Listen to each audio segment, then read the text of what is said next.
कृपया आमचे channel subscribe करण्यासाठी सबस्क्राइब बटनवर क्लिक करा आणि आपल्याला नवीन व्हिडिओचे नोटिफिकेशन मिळण्यासाठी घंटीवर क्लिक राम कृष्ण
परमा अमृते रसना ओलावली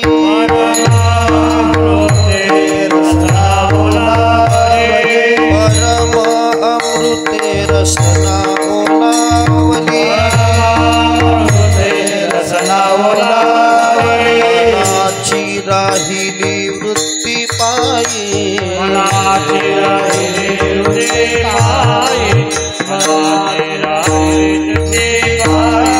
परम अमृते रसना ओलावली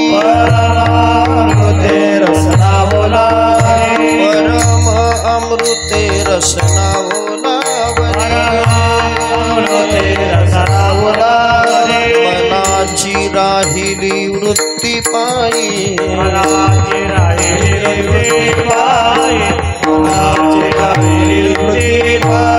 सकळ ही तेथे ओढली मंगळे सकळ ही तेथे ओढली मंगळे सकळ ही तेथे ओढली ओढली मंगळे सृष्टी केली जडे आनंदाच्या सृष्टी केली जडे आनंदाच्या सकळ इंद्रिये झाली ब्रह्मरूप सकळ इंद्रिये झाली ब्रह्मरूप सकळ इंद्रिये झाली ब्रह्मरूप सकळ इंद्रिये झाली ब्रह्मरूप ओतले स्वरूप माझी तया ओतले स्वरूप माझी तया ओतले स्वरूप माझी तया सकळ ही तेथे ओढली मंगळे सकळ ही तेथे ओढली मंगळे सकळ ही तेथे ओढली सकळ ही तेथे ओढली मंगळे गेली जडे आनंदाच्या सृष्टी केली जडे आनंदाच्या सृष्टी केली जडे आनंदाच्या तुका म्हणे जेथे वसे भक्तराव तुका म्हणे जेथे वसे भक्तराव तेथे नांदे देव संदेह नाही तेथे नांदे देव संदेह नाही तेथे नांदे देव संदेह नाही तुका म्हणे जेथे वसे भक्तराव तुका म्हणे जेथे वसे भक्तराव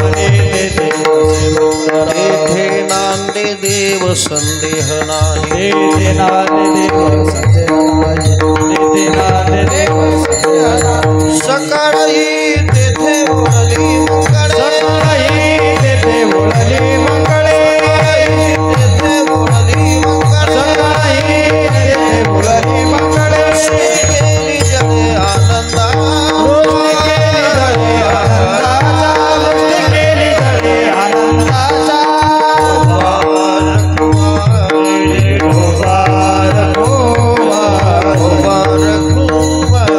मुबारक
रसना बोलावली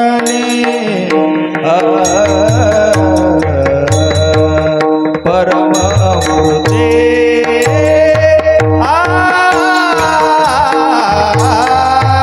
रसना बोलावली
रसना ओलावली मनाची राहिली वृत्ती पायी सकळही तेथे वृष्टी केली जळे आनंदाच्या सकळ इंद्रिये झाली ब्रह्मरूप ओतले स्वरूप माझी तया सकळही तेथे ओढली मंगळे वृष्टी केली जडे आनंदाच्या तुका म्हणे जेथे वसे भक्तराव तुका म्हणे जेथे वसे भक्तराव तेथे नांदे देव संदेह नाही सकळही तेथे ओढली मंगळे वृष्टी केली जळे आनंदाच्या विठ्ठला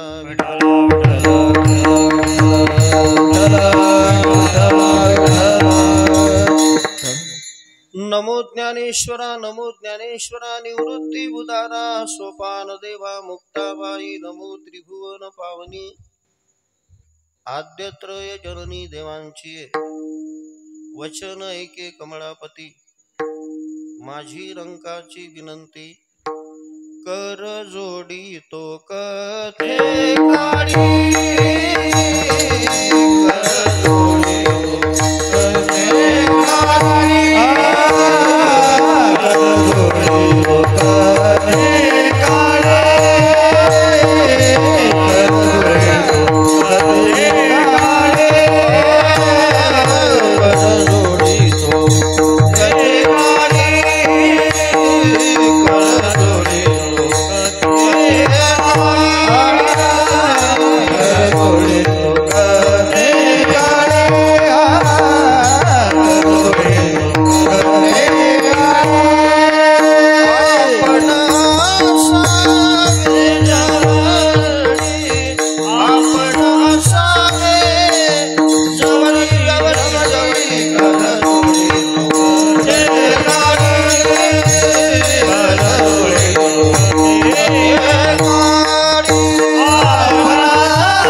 रसना ओलावली मनाची राहिली वृत्ती पायी सकळही तेथे ओढली मंगळे वृष्टी केली जळे आनंदाच्या जगद्गुरु संत श्रेष्ठ तुकाराम महाराज यांचा हा 4 चरणाचा अतिशय सुंदर अतिशय मौलिक आणि अभ्यासू लोकांकरता अतिशय चिंतनीय अशा प्रकारचा अभंग आहे ज्याची रचना भगवंताच्या नामरूप परमामृताने ओलावली आणि ज्याच्या मनाच्या वृत्ती त्या देवाच्या चरणी स्थिर झाल्या विसावल्या त्याच्या जीवनामध्ये होणारे जे अमूलाग्र बदल आहेत त्या बदलांचं स्वरूप जगद्गुरूंनी या अभंगातून दिग्दर्शित केलेलं आहे विठ्ठला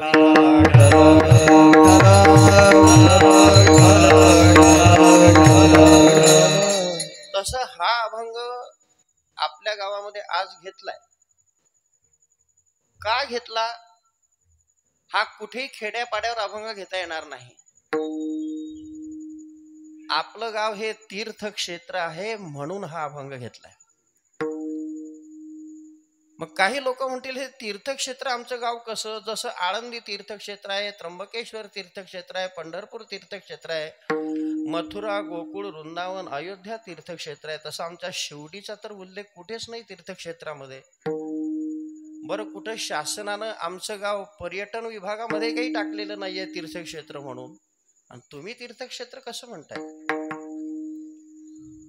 आपल्या गावाचा उल्लेख जरी समजा तीर्थक्षेत्रामध्ये दिसत नसला तरी आपलं गाव तीर्थक्षेत्र आहे हे मी तुम्हाला सिद्ध करून दाखवतो श्रीमद भागवतामध्ये भागवत धर्माची लक्षणं सांगत असताना भगवान श्रीकृष्णानं तीर्थक्षेत्रांचा सहवास हे एक महत्वाचं लक्षण सांगितलं. देशान पुण्यान संश्रयेत मद्भक्त साधू विश्रितान. मराठीमध्ये नाथ महाराजांनी अतिशय सुंदर अशा प्रकारच्या ओव्या लिहिलेल्या आहेत की या भारत भूमीमध्ये काय काय पवित्र आहे. अरे पवित्र तर सर्वच आहे. कन्याकुमारी पासून तर जम्मू काश्मीरापर्यंत, अरबी समुद्रापासून तर बंगालच्या उपसागरापर्यंत या भारत देशामध्ये असं अपवित्र काहीच नाही. परंतु तरीही तुम्हाला परमार्थ साधना करायची असेल तर कोणकोणते क्षेत्र, कोणकोणता विभाग पवित्र आहे त्याकडे नाथ महाराजांनी लक्ष केंद्रित केलेलं आहे. मला आपल्या शिवडीच्या तीर्थक्षेत्रापर्यंत यायचं म्हणून सावधानते नाही का. पहिल्यांदा तीर्थक्षेत्र कोणतं पवित्र आहे. देश पावन कुरुक्षेत्र, अयोध्या देश अति पवित्र, गंगा यमुनेचे उभय तीर, परम पवित्र अर्बुदाचळ. जिथं भगवान श्रीकृष्णाने अर्जुनाच्या मोहनिवृत्ती करता अर्जुनाला गीता सांगितली ते कुरुक्षेत्र अतिशय पवित्र. मर्यादा पुरुषोत्तमांनी ज्या ठिकाणी आपल्यासाठी अवतार धारण केला ते अयोध्या क्षेत्र अति पवित्र, अयोध्या देश अति पवित्र. तुमच्या आमच्या उद्धारासाठी भगीरथानं स्वर्गातली गंगा मृत्यूलोकात आणली. भगवंताच्या चरणांगुष्टापासून निघालेली यमुना गंगा, मग त्या अनुषंगाने आपली इंद्रायणी, गोदावरी, चंद्रभागा सगळ्यात घ्यायच्या. या सगळ्या नद्यांचे दोघही तीर अतिशय पवित्र आहे. अरे आपल्या या तीर्थांचं महत्व असं आहे की या तीर्थक्षेत्रामध्ये तुम्ही जर समजा फिरता फिरता त्या गंगा यमुनेची, नर्मदेची, चंद्रभागेची, गोदावरी मातेची प्रदक्षिणा करता करता जर समजा मेलात तर तुम्हाला जिथून मेला तिथून डायरेक्ट मोक्ष आहे. आणि गंगा यमुनेचं आपल्या तीर्थक्षेत्राची प्रदक्षिणा करता करता जर वाचलात तर अष्टमहासिद्धी तुमच्या पायात लोटांगण घालणार आहे. गंगा यमुनेचे उभय तीर, परम पवित्र अर्बुदाचळ. पुढे आता काय काय पवित्र आहे. कलापग्राम नंदीग्राम, पावन क्षेत्र बद्रिकाश्रम, पंचवटी श्रीरामाश्रम, परम पावन गौतमी तट. की जिथं आपल्या भाग्यानं भगवान प्रभू रामचंद्रांनी वनवासातला सर्वात मोठा काळ व्यतीत केला ते क्षेत्र म्हणजे पंचवटी, अतिशय पवित्र. जिथून ही गोदावरी माता उगम पावली तो ब्रह्मगिरीचा परिसर अतिशय पवित्र. पुढची ओवी आहे का. जेथ लागले श्रीराम चरण, तो पावन देश दंडकारण्य, मथुरा गोकुळ वृंदावन, परम पावन ब्रह्मगिरी. अतिशय पवित्र. आणि आपण या पवित्र देशामध्ये राहतो की मर्यादा पुरुषोत्तमाचे पवित्र चरण जिथं लागले तिथं. त्यानंतर आपण ज्या पांडुरंगाची भक्ती करतो, आराधना करतो, ज्याचे आपण निस्सीम भक्त आहोत ते आमची आळंदी, पंढरपूर, पैठण, त्र्यंबकेश्वर क्षेत्र किती पवित्र आहे. पावन पांडुरंग क्षिती, जे का दक्षिण द्वारावती, जेथ विराजे श्री विठ्ठल मूर्ती, नामे गर्जती पंढरी. मग त्याच्यामध्ये माऊली तुकोबारायांचे सगळे क्षेत्र घ्यायचे, अतिशय पवित्र.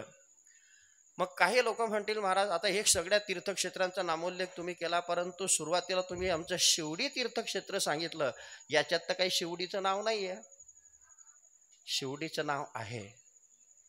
शिवडीचं नाव कुठे आहे सांगतो. जे गावी वसती माझे भक्त, तत्संगे तो गाव पुनीत. तो श्रीकृष्ण परमात्मा उद्धवाला समजावून सांगतोय की उद्धवा, अरे या तीर्थक्षेत्र तर पवित्र आहेच, परंतु ज्याची रसना, ज्याची जिव्हा परमामृताने ओलावली, ज्याच्या मनाच्या वृत्ती पांडुरंगाच्या चरणी स्थिर झाल्या, असे त्याचे संपूर्ण इंद्रिय ब्रह्मरूप झालेले आहेत, असे माझे पवित्र महात्मे ज्या गावामध्ये निवास करतील ते गाव प्रत्यक्ष तीर्थक्षेत्र आहे.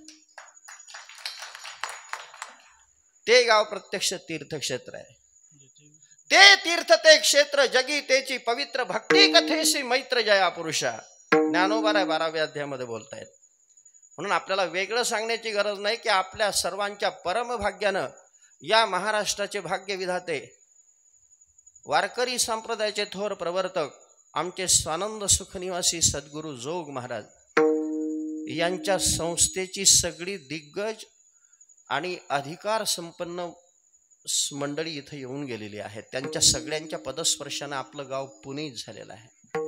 आणि विशेषतः ज्यांनी आपल्याला हे वारकरी संस्कार आपल्या रोमारोमात प्रेरित केले, ते आपल्या हृदयामध्ये ज्यांचा व्यक्तिमत्वाचा न मिटणारा ठसा उमटलेला आहे, ते आपले गुरुदेव वैकुंठवासी प्रातस्मरणीय वैराग्यमूर्ती नथशिंग बाबा राजपूत, वैकुंठवासी प्रातस्मरणीय गुरुवर्य लक्ष्मण बाबा कोल्हे, वैकुंठवासी प्रातस्मरणीय हरिभक्तीपरायण नारायण बाबा नारखेडे. आणि आता हे महात्मे जरी दिवंगत झालेत तरी आज त्यांचा हा वारसा चालवण्याकरता आमची ही मंडळी इथं आपल्या समोर हजर आहे. की गुरुवर्य नथशिंग बाबांचे संस्कार, गुरुवर्य मोठे बाबांचे संस्कार, वारकरी शिक्षण संस्थेचे संस्कार ज्यांच्या रोमारोमात आहेत आणि आज वारकरी शिक्षण संस्थेची सेवा अविरत ज्यांच्याकडून घडते ती म्हणजे सर्वात मुख्य सेवा म्हणजे भजनाची. की जी सेवा आमच्या बोधेबाबांनी आयुष्यभर टिकवली, त्या सेवेचा वारसा टिकवण्याचं काम अतिशय निष्ठेनं जे करतायत ते आमचे गुरुवर्य परम आदरणीय परमश्रद्धेय परमेश्वर बाबा समोर आहेत. आमचे परम आदरणीय परमश्रद्धेय ज्येष्ठ श्रेष्ठ गुरुबंधू सुखदेव बाबा आहेत. परम आदरणीय परमश्रद्धेय ज्येष्ठ श्रेष्ठ गुरुबंधू आमचे तुळशीराम बाबा आहेत. आणि ही सगळी आमची गुणवान मंडळी आहे. म्हणून आपलं गाव सामान्य समजू नका, साधू पुरुषांच्या सहवासानं हे गाव पवित्र झालेलं आहे. म्हणून याला तीर्थक्षेत्र म्हणणार आहे. आणि हे तीर्थक्षेत्र असल्या कारणाने या तीर्थक्षेत्रामध्ये भक्ताचा महिमा वर्णन केला पाहिजे, या हेतूने या भागाची निवड आहे. विठाला विठाला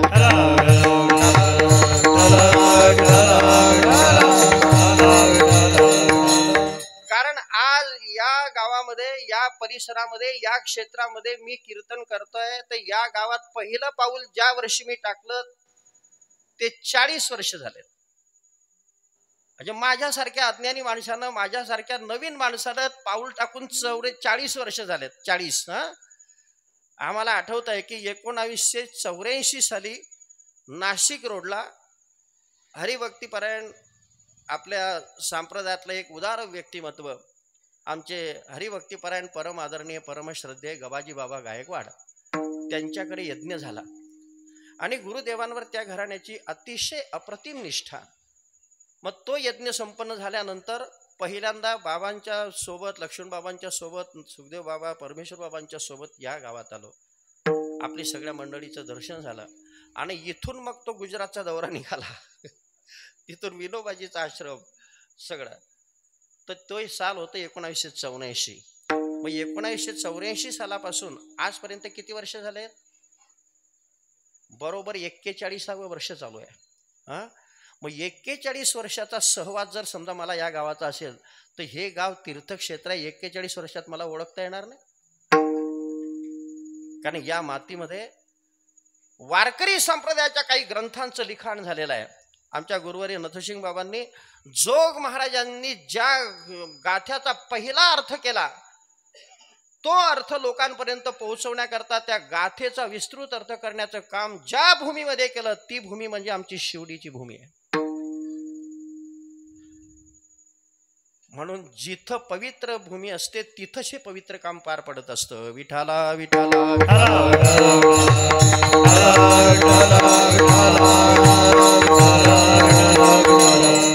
आणि तेव्हापासून आपल्या सर्वांना जाणीव आहे. पंचक्रोशीमध्ये अनेक कार्यक्रम होतात, परंतु शिवडीचा कार्यक्रम जो वारकरी शिक्षण संस्थेचा शिक्कामोर्तब केलेला कार्यक्रम आहे त्याचा ठसा काही आगळा वेगळा आहे. म्हणून आपल्या स्वानंद सुखनिवासी सद्गुरू जोग महाराज आमच्या सगळ्या गुरुवर्यांच्या चरणावर अभिवादन करून अभंगाकडे वळतोय. कारण काही अपरिहार्य कारणास्तव आपल्याला वेळेची आज सेवा समाप्त करायची आहे. म्हणून आता प्रस्तावनेत जास्त वेळ न घालवता, कारण आपण सगळे जाणकार श्रोते आहात, विनाकारण नसलेल्या गोष्टीची चर्चा करून वेळ घालवण्यापेक्षा अभंगाचा भाव या संत रूपामध्ये तुमच्यापर्यंत पोहोचवणं आमचं काम आहे. विठाला विठाला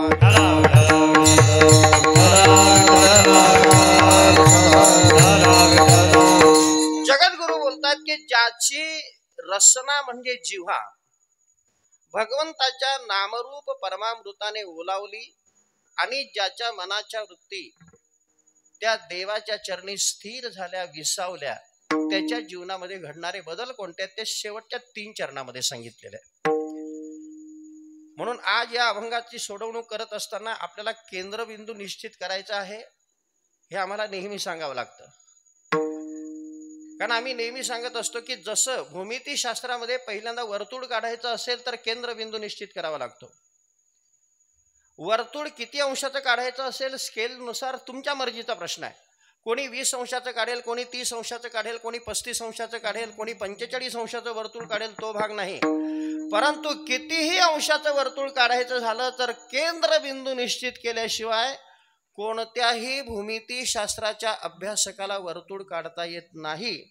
ही गोष्ट जशी त्रिवार सत्य आहे तसं व्याख्याता कुठला का असेना, तो कीर्तनकार असो, प्रवचनकार असो, कथाकार असो, एखाद्या व्यासपीठावरून बोलणारा एखादा राजनेता असो, शाळेमध्ये शिकवणारा एखादा प्राध्यापक किंवा गुरुजी असो, 2 पावलं पुढे जाऊन बोलायचं झालं एखाद्या विद्यापीठाचा कुलगुरू जरी असला, परंतु त्यांना जर त्यांच्या व्याख्यानाचा केंद्रस्थानी असलेला भाव लक्षात येत नसेल तर त्यांचं व्याख्यान 2 तासाच्या ऐवजी सलग 4-6 तासाचं जरी लांबलचक असलं तरी विद्वान आणि अभ्यासू लोकांच्या सभेमध्ये त्या लांबलचक व्याख्यानाला 0 किंमत असते.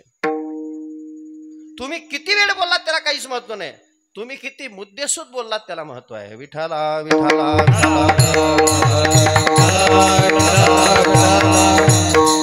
आज फक्त केंद्रस्थानी असलेला एकच शब्द ध्यानात घ्या, त्याचं नाव आहे परमामृत.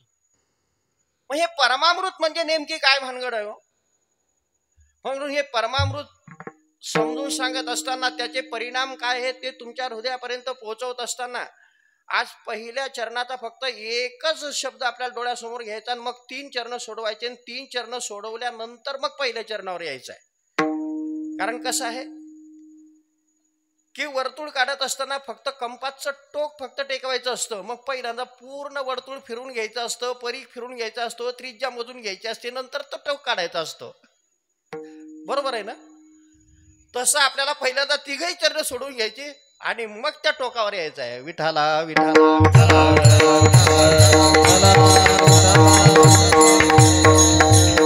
तर हे परमामृत म्हणजे नेमकी काय भानगड आहे? कारण अमृताचे काही प्रकार आपल्या धर्मशास्त्रामध्ये आहेत. नाथ महाराजांच्या प्रतिभेतून जे भावार्थ रामायण जन्माला आलेलं आहे त्या भावार्थ रामायणाच्या अरण्यकांडामध्ये काही अमृताचे प्रकार दिग्दर्शित केलेले आहेत. अमृताचे प्रकार नाथ महाराजांनी सांगितलेले आहेत. ते अमृताचे प्रकार कसे आहेत थोडंसं कथानक आहे. आपण ज्या परिसरात राहतो त्या परिसरात घडलेली ही घटना आहे. ज्या वेळेला मर्यादा पुरुषोत्तम भगवान श्री प्रभू रामचंद्र आदिशक्ती सीता माता लक्ष्मणजी दंडकारण्यात आले. दंडकारण्यात आल्यानंतर पहिल्यांदा अगस्ती मुनींच्या आश्रमात गेले. अगस्ती मुनींचा आशीर्वाद घेतला. अगस्ती मुनींची पत्नी लोपामुद्रा तिचा आशीर्वाद घेतला आणि जवळजवळ 4-6 महिन्याचा कालावधी त्यांच्या आश्रमामध्ये व्यतीत केला. तो आश्रम कुठे आपल्या सर्वांना माहिती आहे की जो अंकाई किल्ला आहे, हे अगस्ती मुनीच्या आश्रमाचं ठिकाण आपण आजही म्हणत असतो. मग हा 4-6 महिन्याचा काल गेल्यानंतर अगस्ती मुनींना प्रभूने विचारलं की गुरुदेवा, ऋषीवर्य, आम्हाला इथं निवास करायचा आहे, 14 वर्षाचा वनवासाचा शेवटचा काळ व्यतीत करायचा आहे, तर योग्य ठिकाण कोणतं?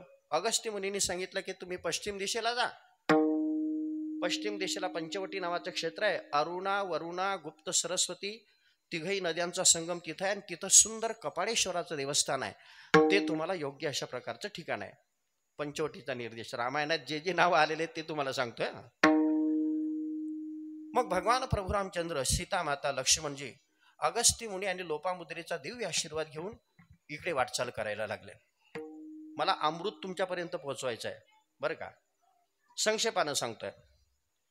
मग काही अंतर चालत गेल्यानंतर जशी जशी पंचवटी जवळ येते तसं एका ठिकाणी पाऊल वाटेमध्ये गिधाड नावाचा पक्षी वाट अडवून बसलेला प्रभूला दिसला, ज्याचे लांब लांब पंख, लाल जर्द निखाऱ्यासारखे डोळे, काळा कुट्टा अशा प्रकारचा रंग, पर्वतासारखं ज्याचं प्रचंड स्वरूप. भगवान प्रभू रामचंद्रांना असं वाटलं की कोणीतरी राक्षस पक्षाच्या रूपामध्ये येऊन आपली वाट अडवत बसलेला असला पाहिजे. भगवान प्रभू रामचंद्रांना राग आला. पक्षाच्या जवळ जात आहेत आणि बोलतायत, हे पक्षीराज, मी राजा दशरथाचा नंदन राम तुला पहिल्या हाकेला आवाहन करतोय. माझी वाट मोकळी करायची असेल तर बघ, नाहीतर मी एक बाणी व्रताने परिपूर्ण आहे. माझा बाण सुटल्यानंतर पर्वतासारखा, हिमालयासारखा जरी माणूस असला तरी तो गतप्राण होतो. तुला प्राणाला मुकावं लागेल. माझी वाट मोकळी करायची असेल तर बघ. ज्या वेळेला दशरथाचा नंदन आणि मर्यादा पुरुषोत्तम भगवान श्री प्रभू रामचंद्रांनी दिलेला हा परिचय ऐकता बरोबर तो पक्षीराज भगवान प्रभू रामचंद्रांच्या चरणावर साष्टांग प्रणिपात करतो आणि हात जोडून बोलतो, प्रभू, मला तुम्ही राक्षस समजू नका. मी कोण आहे त्याचा परिचय देतो. मी कश्यपाचा नातू आहे. आणि नुसता कश्यपाचा नातू नाही, तर मी तुमचा बाप राजा दशरथ त्यांचा जवळचा मित्र आहे. आणि युद्धामध्ये तुमच्या बापाला मी अशी अमोलिक मदत केली म्हणून तुमच्या बापानं मला नुसता मित्र मानला नाही, तर मला तुझ्या बापानं सख्खा भाऊ मानलाय. आणि तुम्ही दंडकारण्यात येणार ही बातमी मला कळाली म्हणून तुमच्या दर्शनानं मला मुक्ती मिळायची आहे, म्हणून मी इथं वाटेत बसलेलो आहे. मला राक्षस समजू नका. ते चमत्कारिक शब्द ऐकल्यानंतर भगवान प्रभू रामचंद्र विचारात पडले, हा गिधाड जातीत जन्माला आलेला माझ्या बापाचा मित्र कसा असू शकेल? आणि हा कश्यपाचा वंश सांगतोय, तर नेमका कश्यपाचा वंश कसा आहे? तुम्ही कश्यपाच्या वंशात जन्माला कसे आलेत? तुम्ही कश्यपाचे कोण आहात? हा परिचय घेत असताना पहिल्यांदा विचारलं की माझ्या बापाचे तुम्ही मित्र कसे? कारण माझा बाप तर अयोध्येचा अधिपती आहे. कारण मैत्री जी होते ती समान शिले व्यसनेशी शक्कम. ज्याचं व्यसन सारखं असतं त्याची मैत्री होते. सोन्याची डबी मागण्याकरता तुळशीराम महाराजकडे काही कोणी जाणार नाही. ज्याच्या खिशामध्ये तंबाखूची डबी आहे त्याचीच मैत्री होणार. तसं माझ्या बापाचा मित्र हा कसा असू शकेल? त्यावेळेला विचारतात की माझ्या बापाची मैत्री तुमची कधी झाली? त्यावेळेला तो पक्षीराज बोलतोय. अजून त्या पक्षाचं नाव मी तुम्हाला सांगित नाहीये. पक्षीराज म्हणतोय कारण रामायणच असं आहे, विठाला विठाला विठाला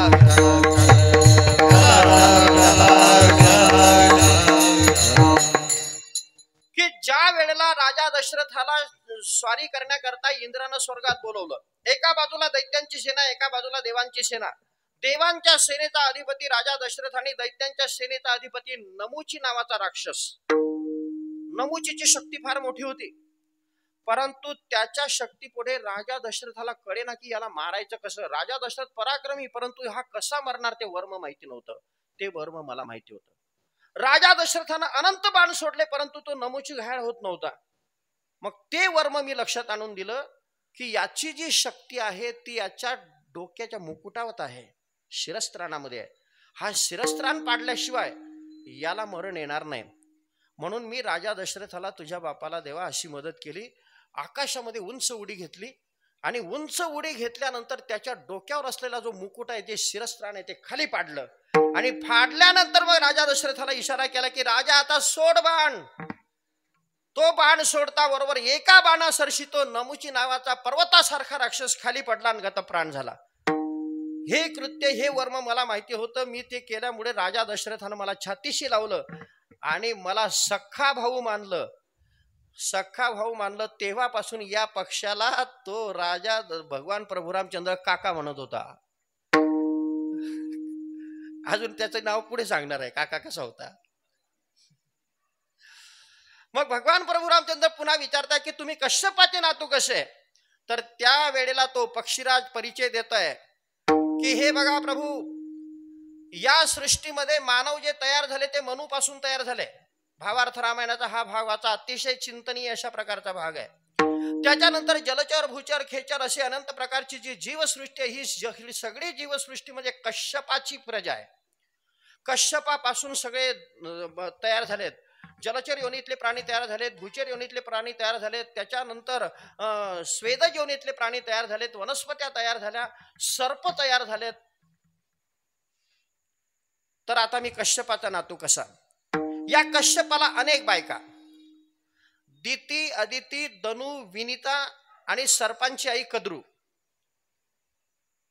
अमृत हरणापर्यंत मला यायचं. हा, त्या वेळेला तो परिचय देतोय की विनितेला 2 मुलं, एक गरुड आणि दुसरा अरुण.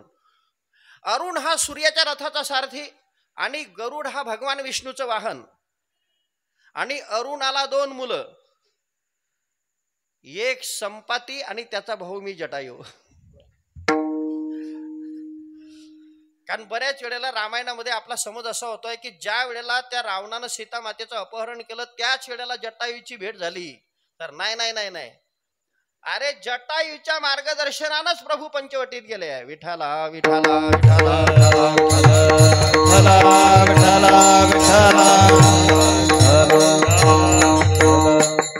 अरुण हा सूर्याच्या रथाचा सारथी आणि गरुड भगवान विष्णूचं वाहन. की आईच्या सुटकेसाठी ज्याने भगवान विष्णूच्या आधीन असलेलं परमामृत आणलं, आईची सुटका करून घेतली, त्या गरुडाचा मी पुतणे आहे. आता शब्द हे ऐकले प्रभूनं की आईच्या सुटके करता भगवान विष्णूच्या अधीन असलेलं जे परमामृत गरुडानं आणलं. मग हे परमामृत कसं आणलं? हे परमामृत काय भानगड आहे? आणण्याचं कारण काय?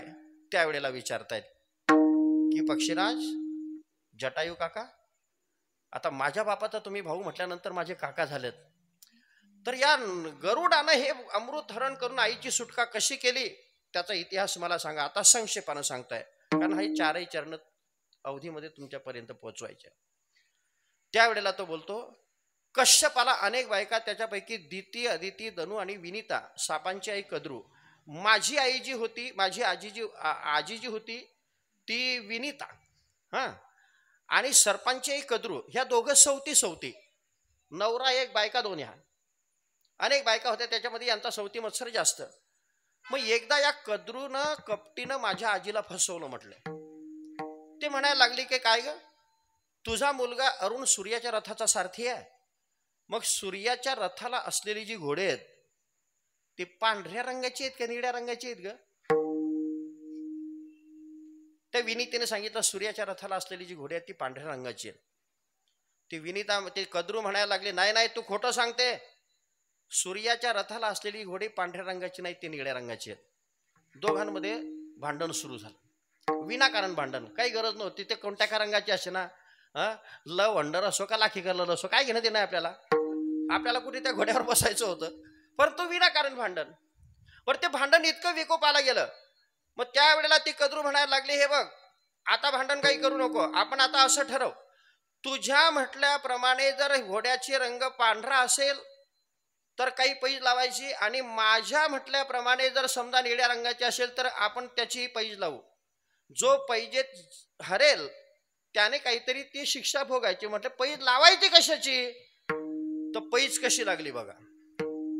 म्हटले, हे बघ विनिते, तुझ्या म्हटल्याप्रमाणे सूर्याच्या रथाला असलेली घोडे जर पांढऱ्या रंगाचे असतील तर तुझं म्हणणं खरं, मी पैज हारेल, मग मी तुझ्या घरी 1000 वर्ष दासी होऊन वागेल, पाणी भरेल, भांडी कुंडी घासेल, स्वयंपाक करेल, झाडलोट करेल, तू जे सांगशील ते करेल. आणि माझ्या म्हटल्याप्रमाणे जर समजा निळ्या रंगाचे असतील तर तू 1000 वर्ष माझ्या घरी दासी होऊन राहायचं. दोघांची पैज ठरली, विनाकारण पैज. पण आता सूर्याच्या रथाची घोडे पांढऱ्या रंगाची आहे का निळ्या रंगाची त्याची खात्री करून घ्यायला पाहिजे ना. मग त्या कद्रूनं आपल्या पोरांना विचारलं, सापांना, की सर्पांनो, माझ्या मुलांनो, सूर्याच्या रथाची घोडे कोणत्या रंगाची आहे रे? त्यांनी सांगितलं की आई, सूर्याच्या रथाला असलेली जी घोडी आहे ती पांढऱ्या रंगाची आहे. पांढऱ्या रंगाची म्हणल्याबरोबर हिचं तोंड पांढरं पडलं. कारण तिला असं वाटलं की आता आपण पैज धरलो, हिचे 1000 वर्ष आपल्याला दासी व्हावं लागणार. ते म्हणायला लागले, हे बघा, आता उद्यापासून तुमचं माझं माय लेकांचं नातं राहणार नाही. उद्यापासून मी तुमची आई नाही, तुम्ही माझे लेकरं नाही. म्हटले, काय झालं? म्हटले, आमची अशी अशी पैज लागलेली आहे. शेवटी ते मुलं आपल्या आईला समजवतायत की आई, ती विनिता सात्विक आहे, पतिव्रता आहे, तू तिचा द्वेष कशासाठी करते? घोडे तर पांढऱ्या रंगाचे, आणि कशासाठी तू त्याला फसवते? म्हटले हे बघ, त्या पोरांना तंबी देते. कोण? कद्रू. तुम्ही जरी माझे लेकर असले, परंतु माझ्या म्हटल्याप्रमाणे जर तुम्ही नाही वागला तर तुम्हाला आताच जाळून भस्मसात करेल. साप घाबरायला लागले. म्हटले काय करू आई सांगा? काहीच नाही म्हटलं, आताच्या आता सूर्य लोकाला जा. ती घोडे पांढऱ्या रंगाची न दिसता निळ्या रंगाची दिसली पाहिजे असं काहीतरी करा. म्हटलं काय करायचं? म्हटलं युक्ती सांगते तुम्हाला. वर जा आणि त्या रथाच्या घोड्यांना चावा घ्या, दंश करा. दंश केल्यानंतर तुमचं भयंकर विष त्या घोड्यांच्या रंगात जाईल आणि त्यांच्या अंगामध्ये ते विष भिनलं की ते पांढऱ्या रंगाचे घोडे निळ्या रंगाचे दिसतील. साप त्यांच्या पद्धतीने गेलेत. त्या घोड्यांना चावा घेतला. ते पांढरे शुभ्र घोडे, परंतु ते निळ्या रंगाचे दिसायला लागले. धावत धावत साप त्या कद्रूकडे आले आणि सांगितलं आई आता ते निळ्या रंगाचे दिसत आहेत, लागलीस तू आता विनीतेला सूर्यलोकाला घेऊन जा, नाहीतर सूर्याच्या प्रखर किरणांमुळे ते जर समजा विष पुन्हा खेचून घेतलं तर ते पुन्हा पांढऱ्या रंगाचे होतील. लागलीस त्या विनीतेला घेऊन गेले. विनीता पाहते तर सूर्याच्या रथाची घोडे निळ्या रंगाची. बिचारी नाराज झाली. अरुणाला पुन्हा विचारते की अरुणा तू तर सांगत होता की सूर्याच्या रथाची घोडे पांढऱ्या रंगाचे, निळ्या रंगाचे कशी रे? त्या अरुणाने सांगितलं आई हिने तुला फसवलं, तिच्या पोरांनी असं कपट केलाय, नाही इलाज आहे. शेवटी हे दुष्कृत्य सापांनी केलं. म्हणून गोष्टीत गोष्ट सांगून टाकतो एका मिनिटाची. त्या वेळेला भगवंतानं त्या सापांनाही शाप दिला की खोटं बोलण्याला तुम्ही साक्ष दिलेली आहे, कपटाला तुम्ही साक्ष दिलेली आहे, म्हणून तुम्हालाही प्रायश्चित्त असं घ्यावं लागेल की पूर्वी सापांना पंख होती, तुमचे पंख गळून पडतील आणि तुम्हाला जे पाय आहेत ते पाय गळून पडतील.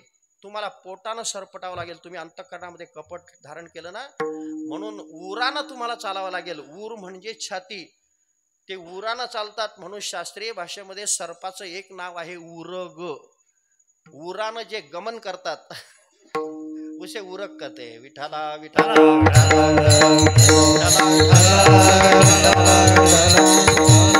मग आता पुन्हा ती विनीता ज्या वेळेला पारतंत्र्यात जाणार आहे, हे दोघही मुलं पाहतात, गरुड आणि अरुण. त्यावेळेला ते म्हणतात आईला तर ह्या दुष्टाच्या पांदीपाशात राहू द्यायचं नाही.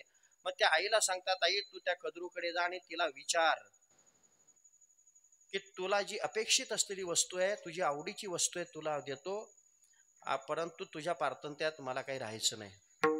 त्या कद्रूकडे गेली. तुला कोणती वस्तू आवडते ती सांग, ती वस्तू मी आणून देते तुला आणि माझी सुटका करून घेते.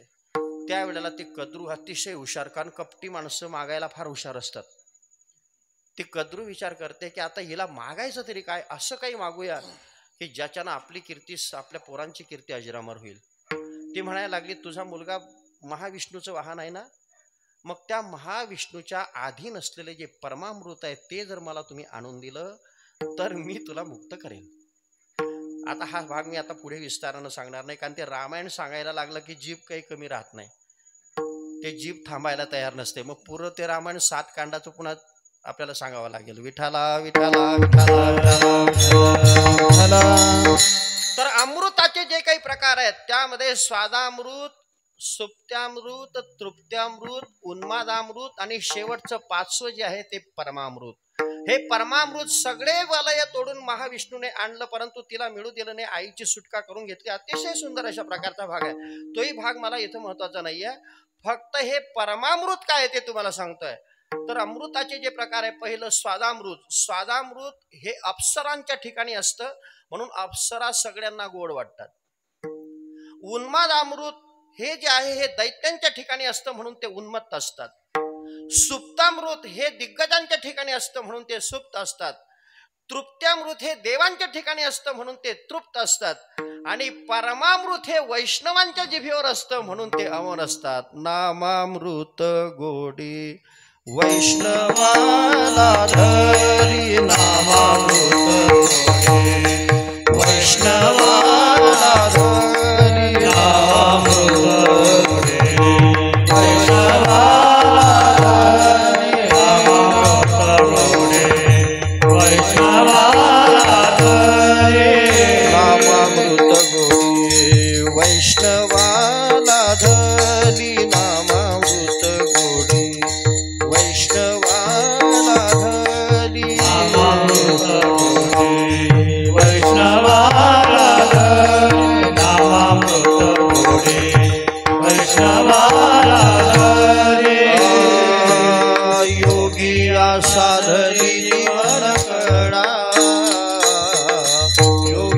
साधरी जीवन कळा हरी मुखे म्हणा हरी मुखे म्हणा हरी मुखे म्हणा हरी मुखे म्हणा योगी साधरी जीवन कळा योगी साधरी जीवन कळा हरी मुखे म्हणा हरी मुखे म्हणा हरी मुखे म्हणा हरी मुखे म्हणा.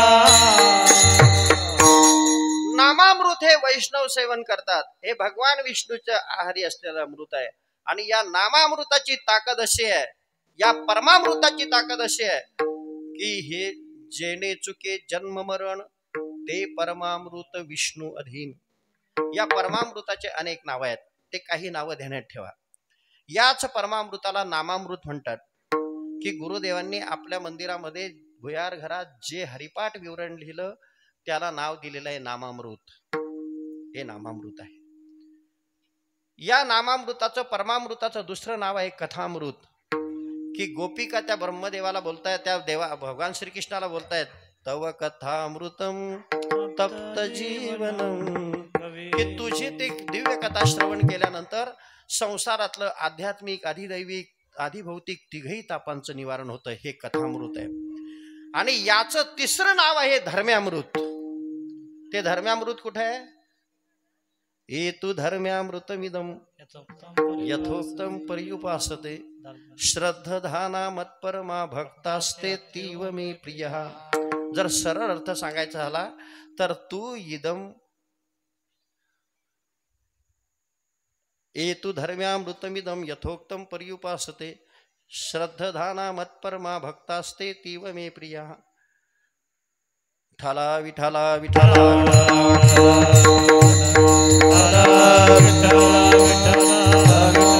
हे धर्मामृत म्हणजे अमृत धारेप्रमाणे ते सुमधुर आहे आणि अखंड तैलवत अशा प्रकारचं आहे. असं धर्मामृत, धर्माला अनुकूल असलेलं असं भगवंताचं पवित्र नाम, भगवंताची दिव्य कथा ज्याच्या जिभेवर आहे आणि ज्याच्या मनाच्या संपूर्ण वृत्ती त्या देवाच्या चरणी स्थिर झालेले आहे, असा जो परमभक्त आहे त्याच्या जीवनामध्ये कोणता पहिला आमूलाग्र बदल होतो. त्या बदलाचं पहिलं स्वरूप पहिल्या टप्प्यामध्ये अभंगाच्या दुसऱ्या चरणात.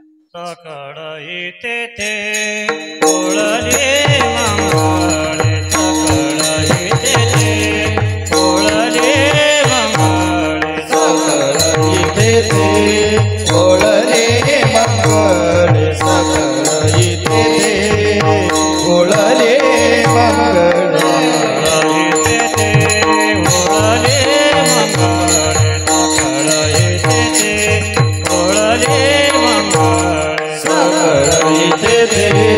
ओळले मंगळ सकळ येते ओळले मंगळ.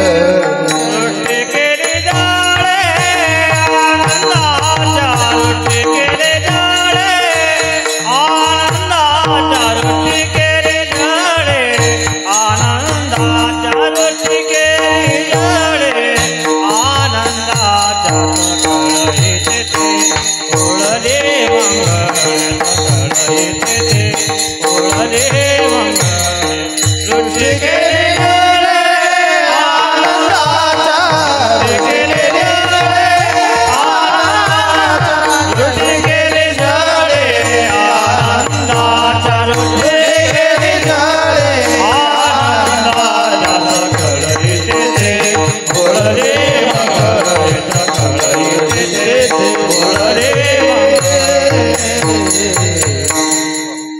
आता प्रत्येक चरणाचा भाव पहिल्या चरणातून आपल्याला तिथपर्यंत प्रगट करायचा आहे. ज्याची जिव्हा म्हणजे रसना नामरूप अमृताच्या परमामृताने ओलावलेली आहे, ज्याच्या मनाच्या वृत्ती देवाच्या चरणी स्थिरावल्या आहेत, त्याच्या जीवनामध्ये पहिला होणारा बदल सकळही तेथे ओढली मंगळे वृष्टी केली जडे आनंदाच्या, त्याला मंगलत्वाची प्राप्ती होते आणि त्याच्यावर सारखा आनंदाचा वर्षाव होतो. आता मंगलत्वाची प्राप्ती होते तर नेमकं मंगल स्वरूप या जगात काय आहे ते समजून घेणं जरुरीचं आहे. कारण सांसारिक लोकांच्या डोळ्यासमोर मंगल स्वरूप ती आहे. आपल्याला जर गोंडस मुलगा जन्माला आला आपण त्याला मंगल स्वरूप समजतो. मनासारखी सून घरात आली तिला मंगल स्वरूप समजतो, परंतु तुकोबारायांनी आपल्या डोळ्यातली धूर बाहेर काढलेली आहे. मंगळती नोहे कन्या पुत्राधिक, मंगळती नोहे कन्या पुत्राधिक, मंगळती नोहे कन्या पुत्राधिक, मंगळती नोहे कन्या पुत्राधिक, राहिला लौकिक नरपाट, राहिला लौकिक नरपाट, राहिला लौकिक नरपाट. मग या जगतामध्ये मंगल आहे तरी काय? अरे संसारातली कोणतीच वस्तू मंगल स्वरूप नाहीये. फक्त त्याला मंगल म्हणायचं आहे, शुभ मंगल. संसारातलं जर समजा मंगल राहिलं असतं तर त्याला अमंगलत्व प्राप्त झालंच नसतं, भानगडी झाल्याच नसत्या. म्हणून या जगतामध्ये मंगल आणि पवित्र जर काय असेल तर आमच्या भगवंताचं स्वरूप आणि आमच्या भगवंताचं पवित्र नाम. सकळ मंगळ निधी, सकळ मंगळ निधी, सकळ मंगळ निधी, सकळ मंगळ निधी. श्री विठ्ठलाचे नाम आले, श्री विठ्ठलाचे नाम आले, म्हणकार म्हणकार जना, म्हणकार म्हणकार जना. श्री विठ्ठलाचे नाम आले, श्री विठ्ठलाचे नाम आले, म्हणकार म्हणकार जना. सकळ मंगळनिधी श्री विठ्ठलाचे नाम आधी, किंवा पवित्राणां पवित्र यो मंगलानांच मंगलम, दैवतम देवतानांच भूतानां यो वेय पिता. भगवंताचं स्वरूप आणि भगवंताचं नाम अतिशय पवित्र. रामायणातला सर्वांचा लक्षवेधी पुरावा लक्षात आहेच.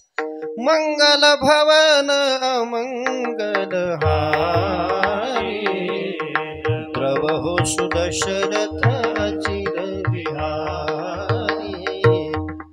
मंगल भवन अमंगल हारी, द्रव हो सुदशरथ अजिर बिहारी. मंगल भवन मंगल हारी, उमा सहित जिही जपत पुरारी. त्याच्या समोर कितीही अमंगल वस्तू आणली तरी त्याला मंगलत्व प्राप्त करून देण्याची शक्ती त्याच्यात आहे. म्हणून भगवंताचं नाम पवित्र आहे, मंगल स्वरूप आहे.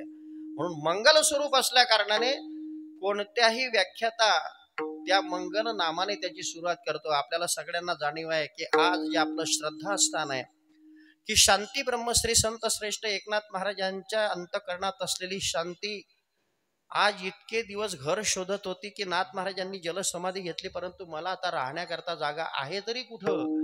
म्हणून 400 वर्षानंतर तिला जे घर पसंत पडलं ते आमचे परम आदरणीय परम श्रद्धेय गुरुदेव मारुती बाबा कुरेकर यांचं अंतःकरण. म्हणून आमच्या बाबांना शांती ब्रह्म मारुती बाबा कुरेकर. तर मारुती बाबा आमचे गुरुवर्य कोणत्याही व्याख्यानाची सुरुवात करत असताना मंगलम भगवान विष्णुर मंगलम गरुड ध्वज, मंगलम पुंडरीकाक्षम मंगलाय तनो हरी. आणि भगवंताचं नाम किती मंगल स्वरूप आहे या बाबतीमध्ये आमच्या गुरुदेवांनी शिकवलेली चाल आमच्या दिगंबर महाराजांनी प्रवचनात म्हणून दाखवली. म्हण मंगल मंगल नाम विठोबाचे, मंगल मंगल नाम विठोबाचे, मंगल नाम विठोबाचे, मंगल मंगल नाम विठोबाचे. उच्चारिता वाचे खंडे जन्म, उच्चारिता वाचे खंडे जन्म. मंगल मंगल नाम विठोबाचे, मंगल मंगल नाम विठोबाचे. उच्चारिता वाचे खंडे जन्म, उच्चारिता वाचे खंडे जन्म. मंगल मंगल नाम विठोबाचे, मंगल मंगल नाम विठोबाचे.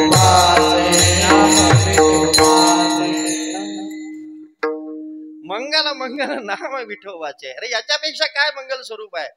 कीर्तन हेच आहे बरं का. व्याख्यान म्हणजे कीर्तन नाहीये, हे भजन म्हणजे कीर्तन आहे. विठाला विठाला.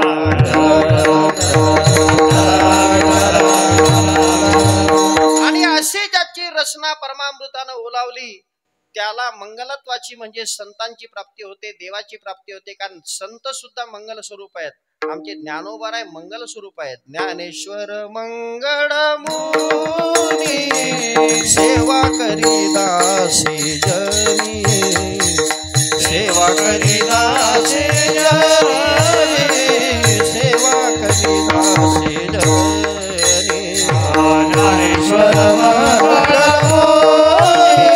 सेवा करे दासी जनी, सेवा करे दासी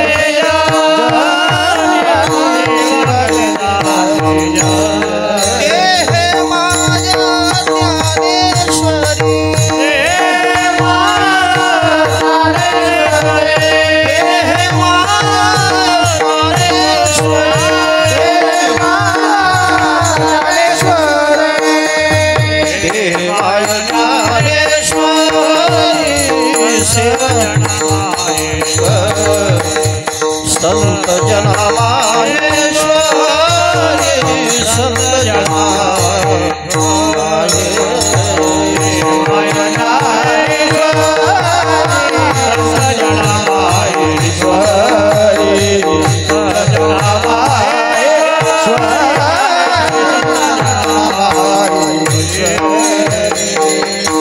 ज्ञानेश्वर मंगळ मुनी सेवा करी दासी जनी. आमचे ज्ञानोबर आहे, तुकोबर आहे, नाथ महाराज, नामदेव आहे, सावता महाराज, हे सगळे मंगल स्वरूप आहेत. सेना महाराज, गोरोबा काका, हे जे सगळे संत आहेत, चोखोबार आहेत, सगळे मंगल स्वरूप आहे. म्हणून ज्ञानेश्वर मंगल मुनी सेवा करी दासी जनी.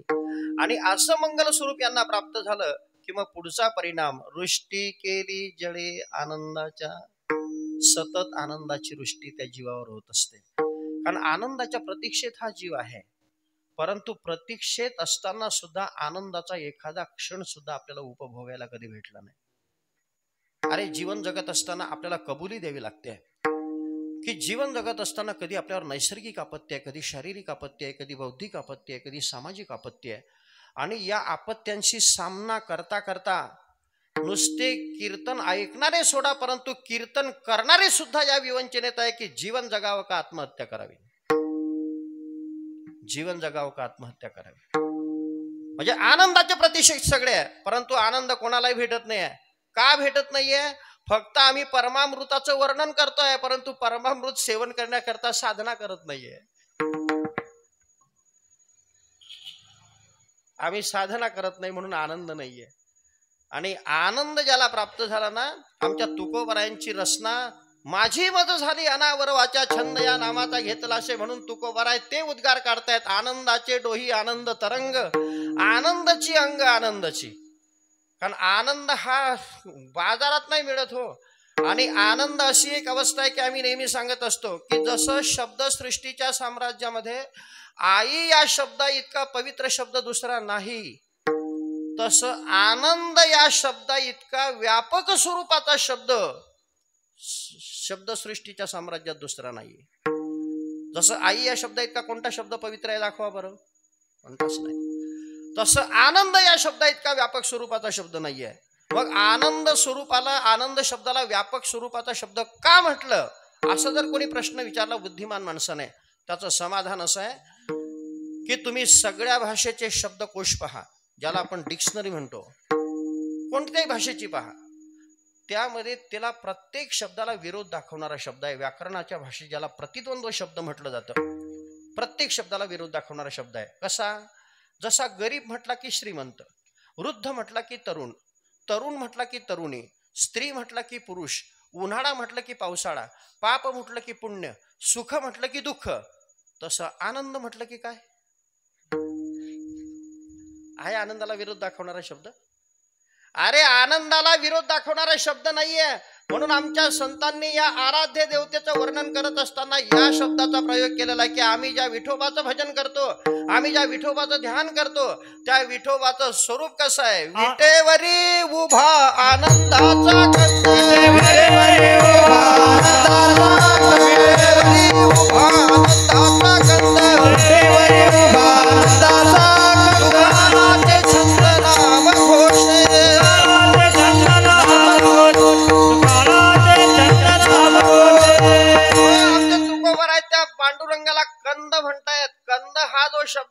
व्यवहारामध्ये आपणही वापरतो संसारामध्ये, आणि परमात्मा स्वरूपाचं वर्णन करत असताना आमच्या संतांनी पण वापरलेलं आहे.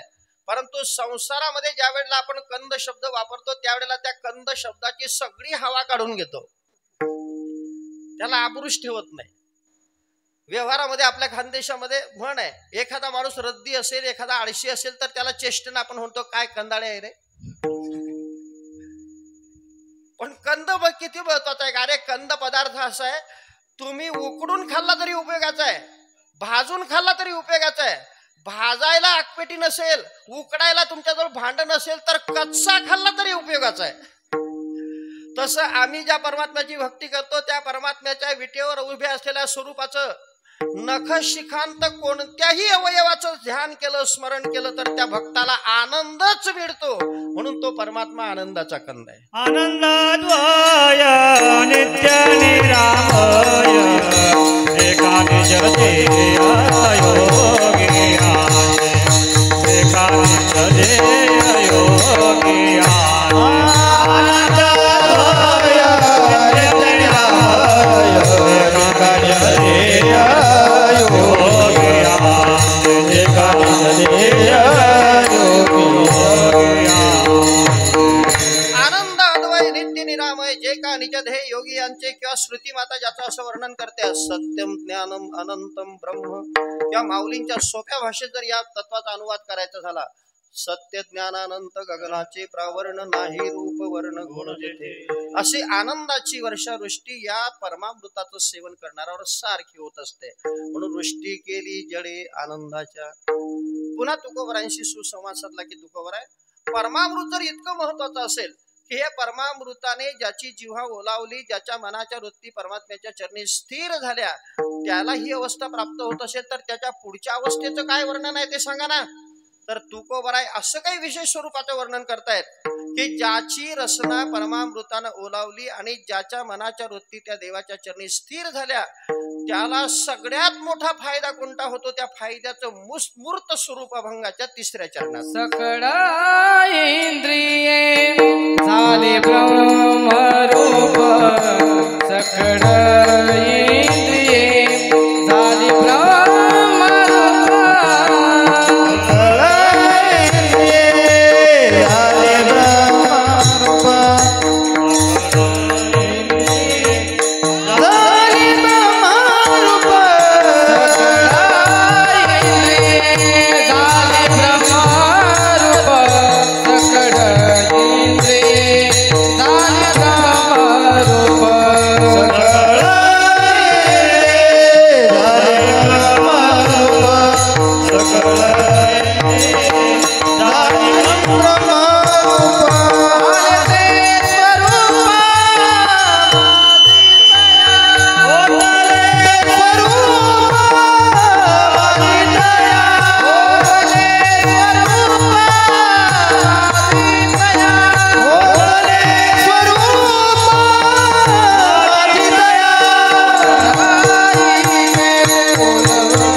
सकळ इंद्रिये झाली ब्रह्मरूप, ओतले स्वरूप माझी तया. ज्याची रसना म्हणजे जिव्हा परमामृतानं ओलावली, ज्याच्या मनाच्या वृत्ती परमात्म्याच्या चरणी स्थिर झाल्या, त्याच्या जीवनातला पुढचा बदल, त्याचे जे हे विकारजन्य असलेले इंद्रिय आहेत ते ब्रह्मरूप होतात. आता इंद्रिय आणि विषय यांचा अन्योन्याश्रित संबंध असा आहे की इंद्रियांना विषय दिसला की इंद्रिय त्याच्याकडे धावणार. अरे विषयापासून इंद्रियांना परावृत्त करणं फार ताकदीचं काम आहे, फार ताकदीचं काम आहे. नवे नवे ते इंद्रियांना विषयाकडे जाण्याची अशी काही प्रवृत्ती दाखवावी लागत नाही, त्यांची स्वाभाविक प्रेरणा तिकडे आहे. आमचे नाथ महाराज बोलतायत, वेदे न करिता प्रेरणा विषयावरी सहज वासना स्वभावे सकळ जना सदा जाण सर्वासी मांस सेवन मद्यपाना मिथुनी भूत मैथुना हे अर्थी सर्व जना तीव्र वासना सर्वदा. या प्रवृत्तीकडे जीवाची, या गोष्टींकडे जीवाची प्रवृत्ती स्वाभाविक आहे. इंद्रियांना तिकडे वळण द्यावं लागत नाही. ज्या ज्या इंद्रियाचा जो जो विषय असेल तो दिसला म्हणजे इंद्रिय त्याच्याकडे धावणार. परंतु असे विकारजन्य असलेले जे समजा विषय आणि इंद्रिय, परंतु ते परमामृताचं सेवन केल्यानंतर ब्रह्मरूप होतात अशी अनुभूती तुकोबाराय दाखवतात. कारण साधी गोष्ट नाही आहे. इंद्रियांचा आणि विषयांचा कसा संबंध आहे बघा. आपण सगळे जाणकार आहात. शब्द, स्पर्श, रूप, रस आणि गंध हे 5 विषय आहेत. या प्रत्येक इंद्रियांचे विषय हे ठरलेले आहेत. पंच ज्ञानेंद्रिय डोळ्यासमोर आणा. नेत्रेंद्रिय म्हणजे डोळा, डोळ्याचा विषय आहे रूप. त्वचेचा विषय आहे स्पर्श. कानाचा विषय आहे शब्द. त्यानंतर घ्राणेंद्रियाचा विषय आहे सुगंध दुर्गंध. आणि जिव्हेचा विषय आहे रस. आता हे सगळे विषयांचे विवेचन करण्यापेक्षा एक विषय तुम्हाला सांगतो, म्हणजे सगळे विषय घरी गेल्यानंतर तुम्ही लावून घ्या. पहिल्यांदा ज्या इंद्रियाच्या द्वारे आपलं पाप आपल्या हृदयात येतं ते इंद्रिय म्हणजे डोळा. हे मी बोलत नाही, तुकोबाराय बोलताय. दृष्टी मुखे मरण इंद्रियांच्या द्वारे लावण्य ते खरे दुःख मोठे. अरे रामायणाच्या बालकांडामध्ये तो ऋष्यशृंग विभांडकाचा मुलगा अतिशय तपस्वी, परंतु रूप विषय डोळ्यासमोर दिसला. त्या वस्तूचं पूर्ण ज्ञान नव्हतं. ज्या वेळेला त्या अप्सरा त्याला भुलवायला येतात त्यावेळेला ह्या स्त्रिया आहेत का पुरुष आहेत याचंही त्याला माहिती नव्हतं. कारण यापूर्वी त्याने स्त्री नावाची वस्तू कधी बघितलेलीच नव्हती. परंतु ते सुंदर रूप या तपस्व्याच्या डोळ्यात गेलं. आणि डोळ्यात गेल्यानंतर मग बापाची सेवा करत असताना देवाचं ध्यान गेलं ना अप्सरेचं ध्यान यायला लागलं. विस्तारानं विषय घरी गेल्यानंतर वाचा. आणि त्या रूप विषयानं आपलं एवढं नुकसान केलेलं आहे की आपल्याला ह्या जन्म मरणाच्या भोवऱ्यात गर्तेमध्ये कोणी लोटलाय माहिती आहे? नाथ महाराजांचं भागवत वाचा. नाथ महाराज बोलतात, पुढती जन्म पुढती मरण हे विषयास्थव घडे जाण संसाराचे सबळपण विषयाधीन उद्धवा. अरे तो रूप विषय असा आहे. नुसता शब्द विषय पहा ना. अहो शब्द विषय नुसता कानानं स्तुती ऐकली की माणूस कितक्या वर जातो. महाराज तुमच्यासारखा कीर्तनकार कोणीच नाही हो. एवढी जरी स्तुती केली तर त्याला असं वाटतं की माझ्यासारखा बृहस्पती कोणीच नाही. मग जनस्तुती लागे मधुर म्हणती हा उद्धरावया हरीचा अवतार. ते नाथ महाराजांचे चिरंजीव पद्वारा म्हणजे शब्द कानात आल्यानंतर ते स्तुतीनं केवढी लोक खालावलेली आहेत. मोठमोठ्यांची कशी फजिती झालेली आहे. तसा हा रूप विषय, त्याच्यानं सगळे विषय लावून घ्या. अरे आपल्या देवघरामध्ये तो पतंग नावाचा किडा असतो. त्याची ज्योत, त्या दिव्याची ज्योत किती सुंदर दिसते. त्या दिव्याची ज्योत सुंदर दिसते म्हणून तो पतंग नावाचा किडा त्याकडे पाहून आकर्षित होतो. ही अतिशय सुंदर ज्योत आहे म्हणून तिला आलिंगन देण्याचा प्रयत्न करतो. पण आलिंगन दिल्यानंतर त्या ज्योतीचं काय बिघडतं? काहीच बिघडत नाही. बिघडतं याच. नाथ महाराज बोलतायत, पतंगा दीपी आलिंगन तेथ त्यासी अचूक मरण. ओवीचं फक्त दृष्टांत नका बोलू, सिद्धांत पण आपल्याला जाणून घ्यायचा आहे. तेवी विषया चरण आत्मघाता. तेवी विषया चरण आत्मघाता. अरे नुसतं चित्र जरी बघितलं ना तरी अधोगती आहे. सांगा ना प्रामाणिकपणानं. तो कीर्तनकार असो, शिक्षक असो, मोबाईल पाहता पाहता, युट्यूब पाहता पाहता तुम्ही काही सगळ्या बातम्या पाहता का? काय पाहता हो आपण? ते काही कीर्तनात सांगायचा विषय नाहीये. अरे तो रूप विषय असा आहे. गाडी चालवताना म्हणा तो कीर्तनकार असो का सामान्य माणूस असो, 30 फुटावर जरी वर पोस्टर लावलेलं असलं तरी तो नजर मारतोच. त्या डोळ्याचा विषय आहे. परंतु असे विकारजन्य असलेले इंद्रिय की इंद्रिये जे जे म्हणती ते तेची जे पुरुष करती ते तरलेची न तरती विषय सिंधू. परंतु असे विकारजन्य इंद्रिय परंतु परमामृताचं सेवन जर केलं, आपल्या वृत्ती जर त्या देवाच्या चरणी स्थिर झाल्या तर हे ब्रह्मरूप होतात. म्हणजे आपला हात विठ्ठल होतो, पाय विठ्ठल होतात, डोळा विठ्ठल बनतो, तोंड विठ्ठल बनतं. कारण जे जे इंद्रिय जी जी साधना करेल त्या पद्धतीनं तो होतं. म्हणून आमचे तुकोबाराय हे इंद्रिय ब्रह्मरूप होण्याकरता त्या देवाला प्रार्थना करतायत. घेई घेई माझे वाचे गोड नाम विठोबाचे, डोळे तुम्ही घ्या रे सुख, पहा विठोबाचे मुख, तुम्ही ऐका रे कान, माझ्या विठोबाचे गुण, मना तेथे धाव घेई राहे विठोबाचे पायी. आता पुन्हा पुढचा सिद्धांत आहे का, मनाची राहिली वृत्ती पायी. आपल्या मनाच्या वृत्ती 11 प्रकारच्या वृत्ती आहेत मनाच्या. भागवत जर तुम्ही वाचलं असेल तर भागवतामध्ये मनाच्या 11 वृत्ती आहेत. पंच ज्ञानेंद्रिय, पंचकर्मेंद्रिय आणि त्या अनुषंगाने असलेला अभिमान. या 11 वृत्ती जर त्या देवाच्या चरणी स्थिर केल्या तर आपल्यासारखा पुरुषार्थी कोणीच नाही. परंतु त्या स्थिर होत नाही.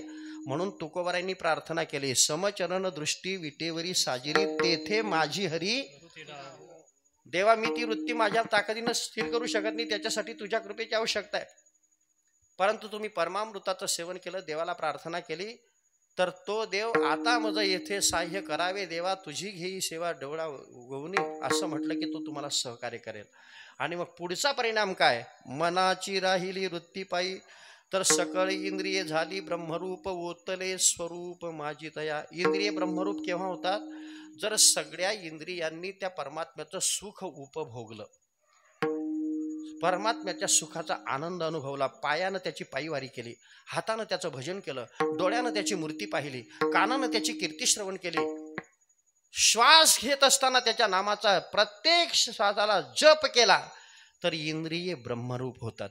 म्हणून लक्षात ठेवा की त्या भगवंताच्या स्वरूपाचं अनुसंधान ठेवत असताना, ध्यान करत असताना कोणत्या मूर्तीचं ध्यान कधी केलं पाहिजे त्याचं शास्त्र आहे. काही गोष्टी खेदानं बोलाव्या लागतात. बोलत असताना कोणाचं मन दुखवण्याची आमची मानसिकता नाही आणि त्या उद्योगात आम्ही पडणारही नाही. परंतु बोलणं यासाठी आहे, अलीकडे स्वतःला सुशिक्षित समजून घेणारे माणसं कोणत्याही पोथ्या वाचताना दिसतात, कोणाचंही भजन करताना दिसतात, त्या भजनामध्ये कसेही व्यंग नाचताना दिसतात.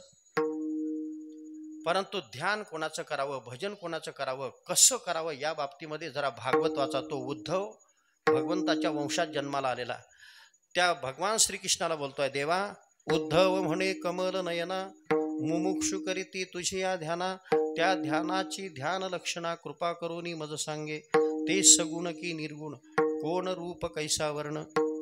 मुमुक्षु लोक जसे तुझी ध्यान धारणा करतात ते कसं स्वरूप आहे, कोणत्या स्वरूपाचं ध्यान केलं पाहिजे ते सांग ना. त्यावेळेला भगवान सांगतायत, माझ्या कोणत्या स्वरूपाचं ध्यान केलं पाहिजे सांगू, नित्योपाधी शरीर साचे, सत्वोपाधी शरीर ज्याचे, नाम नाचत असे माझे, त्या स्वरूपाचे ध्यान करायला पाहिजे.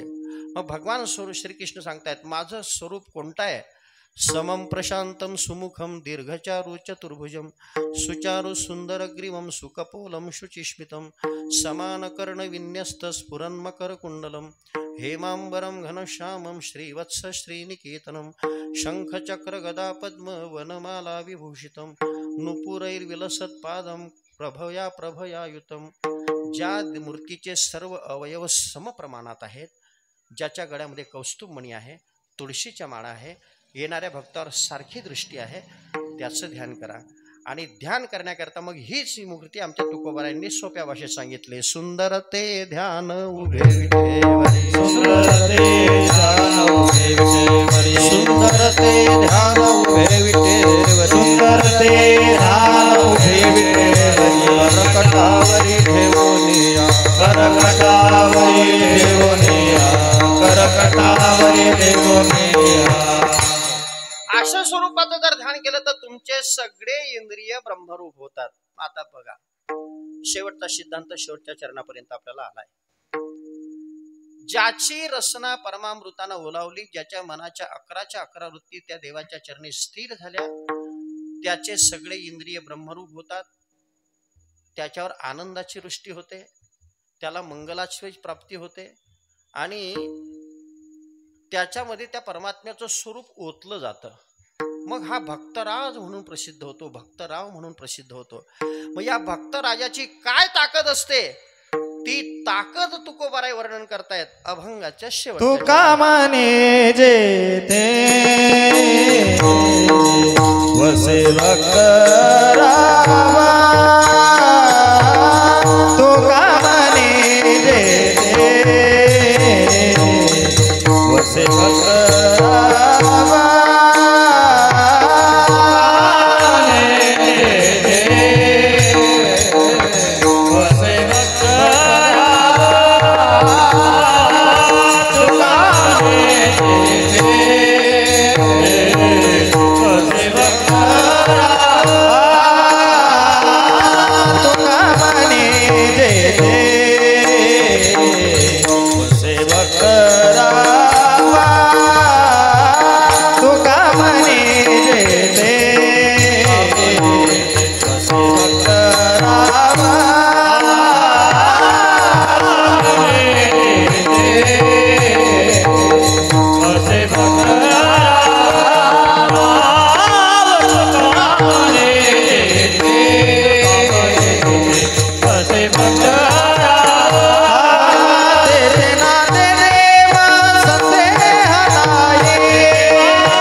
जेथे वसे भक्तराव तेथे नांदे देव संदेह नाही.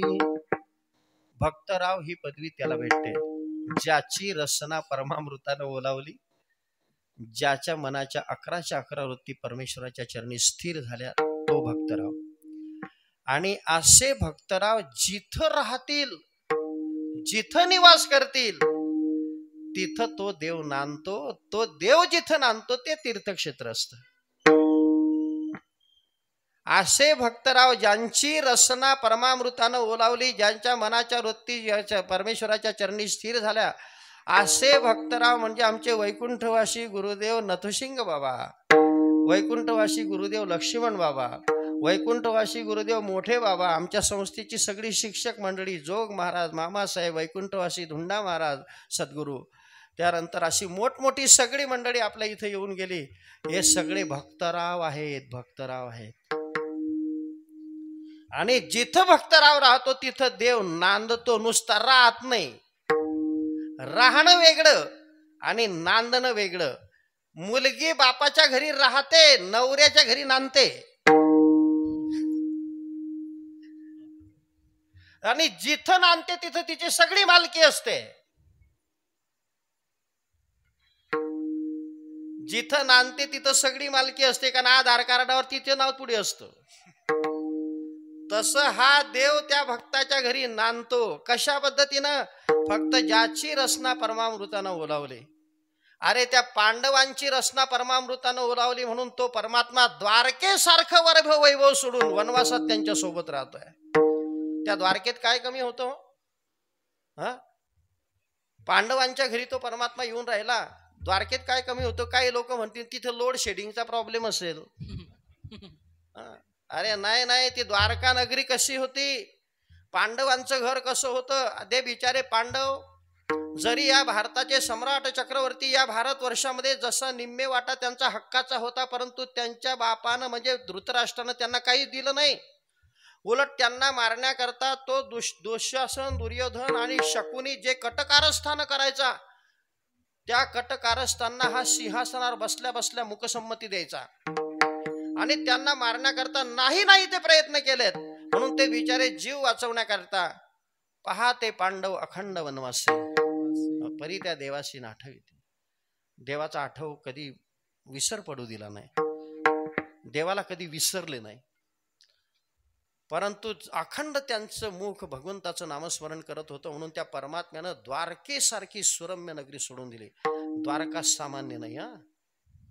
त्या द्वारकेचं वर्णन जर तुम्हाला बघायचं असेल तर शांती ब्रह्मश्री संत श्रेष्ठ एकनाथ महाराजांच्या प्रतिभेतून एक ग्रंथ पुन्हा जन्माला आलाय की आमच्या तरुण भगिनींनी लग्नाच्या अगोदर जो ग्रंथ जरूर वाचला पाहिजे त्याचं नाव आहे रुक्मिणी स्वयंवर. ज्या वेळेला तो कौंडिन्यपुरातला ब्राह्मण रुक्मिणी मातेचं पत्र घेऊन त्या द्वारकेत जातो, त्यावेळेला त्या ब्राह्मण बाबाला ती द्वारका नगरी कशी दिसते नाथ महाराज त्याचं वर्णन करतायत. द्विज पावला द्वारका वैकुंठ कैलासाहुनी अधिका, जेथे निवास जगन्नायका विश्वव्यापका श्रीकृष्णा. द्वारका बाह्य प्रदेशी आराम रमवी जीवशिवासी, वसंत निववी सदा सुमनेशी, संताप कोणासी असेना.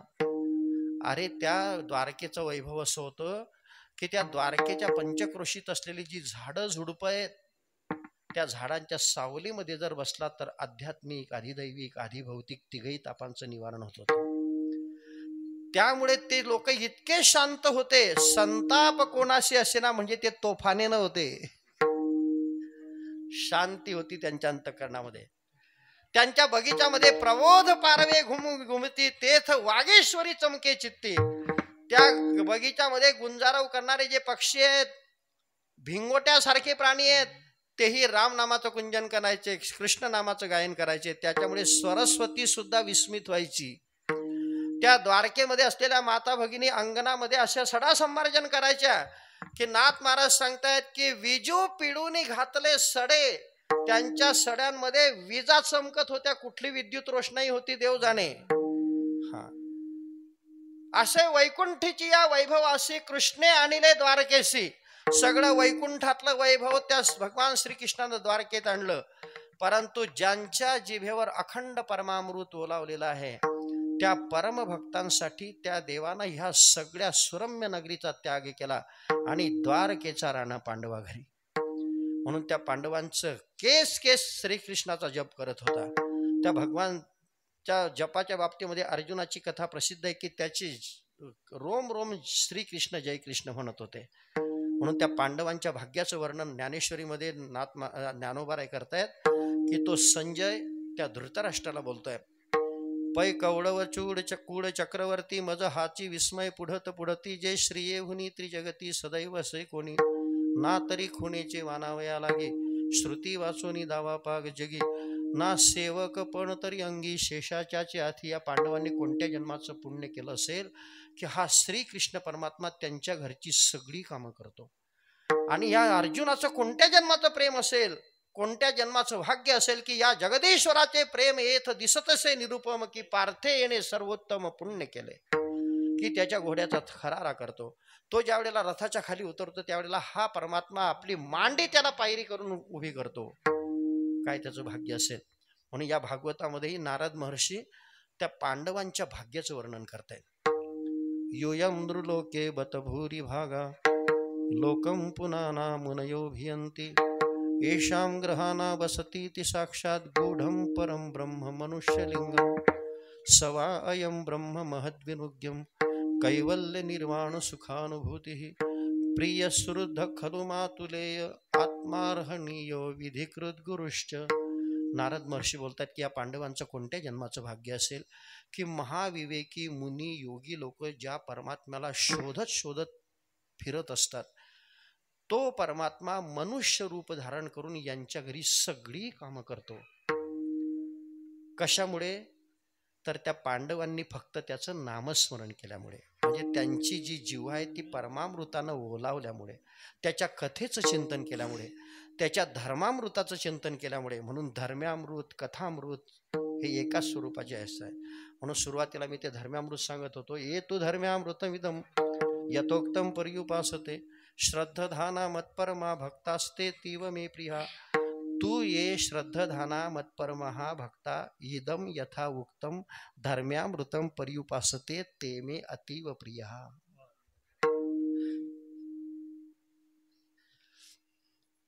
ते मे अतीव प्रिय. जे भक्त श्रद्धायुक्त अंतःकरणाने माझी उपासना करतात आणि वर सांगितलेले जे कथामृत यथोक्त पद्धतीनं श्रवण करतात, असे जे परमभक्त आहेत, जे धर्मामृत सेवन करतात, ते मे अतीव प्रिय आहेत. ते मला अतिशय प्रिय आहेत, ते अतिशय प्रिय आहेत. म्हणून असे परमात्म्याला प्रिय असलेले परमभक्त भक्तराव आपल्या ठिकाणी आलेत, आपल्या परिसरात आलेत, आपल्या गावात राहिले, आपल्या मंदिरात राहिले. म्हणून आपलं मंदिर, आपलं गाव हे श्री क्षेत्र शिवडी आहे. काय आहे? श्री क्षेत्र शिवडी. म्हणून तुका म्हणे जेथे वसे भक्तराव तेथे नांदे देव संदेह नाही. पण एक लक्षात ठेवा, असा शेवटचा सिद्धांत की ज्याच्या मनाच्या ज्याची सगळी इंद्रिये ब्रह्मरूप होतात, ज्याला मंगलत्वाची प्राप्ती होते, आनंदाच्या जडानं ज्याची अंघोळ होते, सतत त्याचा हे होते, आणि तो भक्तराज या नामाने ओळखला जातो आणि त्याच्या ठिकाणी तो देव नांदतो. त्याच्यासाठी साधना कोणती करायची आहे? तर साधना ती करायची आहे परम अमृते रसना ओलावले, परम अमृते रसना ओलावले, परम अमृते रसना ओलावले, परम अमृते रसना ओलावले, परमामृते रसना ओलावले, परमामृते रसना ओलावले, परमामृते रसना ओलावले, परमामृते रसना ओलावले. मनाची राही वृत्ती पायी, मनाची राही वृत्ती पायी, मनाची राहिली वृत्ती पायी, मनाची वृत्ती पायी. सकळही तेथे ओळी मंगळे, सकळही तेथे ओळी मंगळे, सकळही तेथे ओळी मंगळे, सकळही तेथे ओळी मंगळे.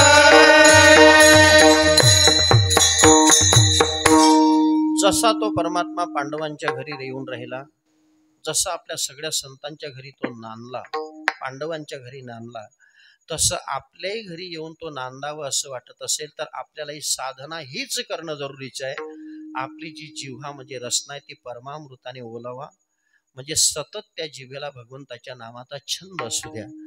आणि आपल्या विकार प्रधान असलेले जे इंद्रिय आहेत हे सैरा वैरा विषयाच्या रानामध्ये न भटकू देता त्या इंद्रियांना भगवंताच्या स्वरूपाचं ध्यान करण्याची सवय लावा. अशी जर समजा मनाच्या वृत्ती तिथं अडकून बसल्या, परमात्मा स्वरूपाचं ध्यान करण्याची त्यांना सवय लागली, तर या तिघही चरणामध्ये सांगितलेले जे फायदे आहेत ते आपल्याही जीवनामध्ये आपल्याला अनुभवायला येतील. अशी खात्री ज्या संतांनी आपल्याला करून दिली त्या संत श्रेष्ठ ज्ञानेश्वर माऊलींचं, जगद्गुरु तुकोबारायांचं आपल्या पाप निवृत्ती करता एक वेळ प्रेमानं चिंतन करा. ज्ञानेश्वर माऊली, ज्ञानराज माऊली, ज्ञानेश्वर माऊली, ज्ञानराज माऊली, जय जय ज्ञानेश्वर माऊली, ज्ञानराज माऊली, ज्ञानेश्वर माऊली, ज्ञानराज माऊली, ज्ञानेश्वर माऊली, ज्ञानेश्वर ज्ञानेश्वर माऊली, ज्ञानराज माऊली, ज्ञानेश्वर माऊली, ज्ञानेश्वर माऊली, जय जय ज्ञानेश्वर माऊली, ज्ञानेश्वर ज्ञानेश्वर माऊली, ज्ञानराज माऊली, ज्ञानेश्वर माऊली, ज्ञानेश्वर माऊली, जय जय ज्ञानेश्वर माऊली, ज्ञानराज माऊली, ज्ञानेश्वर माऊली, ज्ञानेश्वर माऊली, ज्ञानराज माऊली, ज्ञानेश्वर माऊली, जय जय जय जय ज्ञानेश्वर माऊली, ज्ञानराज माऊली.